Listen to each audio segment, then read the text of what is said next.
नमस्कार। जय हिंद। भारत की रक्षा प्रणाली को मजबूत करने के लिए हमें पांचवी पीढ़ी के लड़ाकू विमानों की जरूरत है।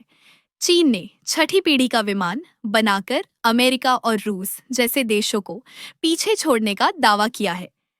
पाकिस्तान ने अपनी कंगाली के इस दौर में भी पांचवी पीढ़ी के नए विमान चीन से खरीदना शुरू कर दिए हैं। भारतीय रक्षा संबंधी मामलों के बौद्धिक जानकार लोगों का मानना है कि हमारे पास पहले से ही लड़ाकू विमानों और उनके स्क्वाड्रनों की भारी कमी है, और जो लड़ाकू विमान हमारे पास है उनमें से अधिकतर पुराने तीसरी और चौथी पीढ़ी के विमान हैं जिन्हें जल्द बदले जाने की जरूरत है। चीन पहले ही अपने तीसरी और चौथी पीढ़ी के विमानों को लगभग हटा चुका है और पांचवी और छठी पीढ़ी के विमानों की संख्या अपने लड़ाकू बेड़े में लगातार बढ़ा रहा है। भारत के पास वैसे तो पांचवी पीढ़ी के विमान की खरीद के कई उन्नत विकल्प मौजूद हैं, मगर जो दो विमान भारत इस समय देख रहा है वो है रूस का Su-57 विमान और अमेरिका में निर्मित F-35 लाइटनिंग विमान, जिसमें से भारत एक विमान को चुनेगा। भारत ने पहले रूस के Su-57 विमान को साथ मिलकर बनाने की प्रक्रिया पर कार्य किया, फिर बाद में उसकी खरीद को मना कर दिया। इसको लेकर भारत की कुछ रणनीतिक समस्याएं थीं, लेकिन अब चूंकि रूस ने भारत की सभी शर्तें मानकर नया प्रस्ताव दिया है, तो भारत इस पर दोबारा से विचार कर रहा है और इसके साथ अमेरिका के उन्नत लड़ाकू विमान F-35 की खरीद पर भी विचार कर रहा है। इसके अलावा भारत खुद भी पांचवी पीढ़ी का एक उन्नत विमान AMCA मेक इन इंडिया के तहत स्वयं भी बना रहा है, जो 2028 में बनकर तैयार हो जाएगा। हमारे विचार से भारत अंत में अपने अध्ययन के बाद रूस का Su-57 विमान खरीद सकता है। आइए इसके पीछे के वजह के बारे में जानते हैं। भारत को अमेरिका भारत के लड़ाकू विमान तेजस फाइटर जेट के इंजन देता था, मगर उसे देने में वो देरी करता रहा है और अपनी विमान से संबंधित तकनीक भी भारत से साझा नहीं करता है। अमेरिकी सैन्य रक्षा उपकरण या विमान काफी महंगे होते हैं और उसे इस्तेमाल करने के कड़े नियम अमेरिका निर्धारित करता है। इसके साथ बहुत सारी ऐसी नियमों की परिस्थिति भारत के सामने रखता है कि अंत में भारत उसके सैन्य रक्षा उपकरण लेने से मना कर देता है। वही रूस भारत का अहम और अभिन्न मित्र राष्ट्र है, जो भारत के साथ मिलकर नए सैन्य उपकरण बनाता है और हमें उससे संबंधित सैन्य तकनीक भी देता है।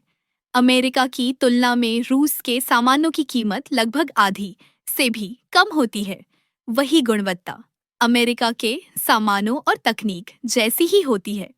भारत को इससे उनके मेक इन इंडिया कार्यक्रम में बहुत लाभ मिलता है और अंत में भारत एक आत्मनिर्भर राष्ट्र बनता है। रूस के Su-57 विमान का अब भारत में बनना लगभग तय होगा, क्योंकि रूस ने इसमें अपनी सहमति दे दी है। रूस इस विमान की तकनीक भारत से साझा करेगा और जो इसके राडार और स्टेल्थ संबंधी भारत की आवश्यकता है, उसको ध्यान में रखकर उसका अपग्रेड भी सुनिश्चित करेगा। यही नहीं, भारत को जितनी कीमत में अमेरिका का एक F-35 विमान मिलेगा, उसी कीमत में भारत लगभग 3 Su-57 विमान खरीद सकता है। इसके अलावा रूस के विमान में 2 इंजन हैं, जिनकी कुल वजन या भार ले जाने की क्षमता अमेरिकी विमान से अधिक है। रफ्तार के मामले में भी रूस का Su-57 विमान ही आगे है। फाइटर जेट की भाषा में आमने सामने की लड़ाई को डॉग फाइट कहा जाता है। इसमें भी अपने तुरंत मोड़ने या स्थिर होने या दिशा परिवर्तन की क्षमता की वजह से Su-57 विमान ही आगे है। अपने विरोधी या दुश्मन को चौंकाने और फाइटर प्लेन के राडार की उन्नत क्षमता F-35 की ज्यादा है। वही दुश्मन के राडार की पकड़ में जल्दी न आने की क्षमता भी F-33 में है। इस विषय पर भारत को रूस ने भरोसा दिलाया है कि वो ये काम भी अपने विमान में ठीक करेगा। अन्य सभी मानकों में रूस का Su-57 विमान ही आगे है। अगर भारत के रक्षा तंत्र में कार्यवाहक बौद्धिक लोग और भारतीय वायुसेना इसको मान लेती है तो Su-57 विमान का खरीदा जाना लगभग तय है। भारत अपने पड़ोसी पाकिस्तान और चीन और अपनी भू राजनैतिक स्थिति भौगोलिक स्थिति के अनुसार ही सैन्य उपकरण का अधिग्रहण करता रहा है। आज के समय में भारत यह सब ध्यान रखकर ही अपने रणनीतिक निर्णय लेता है।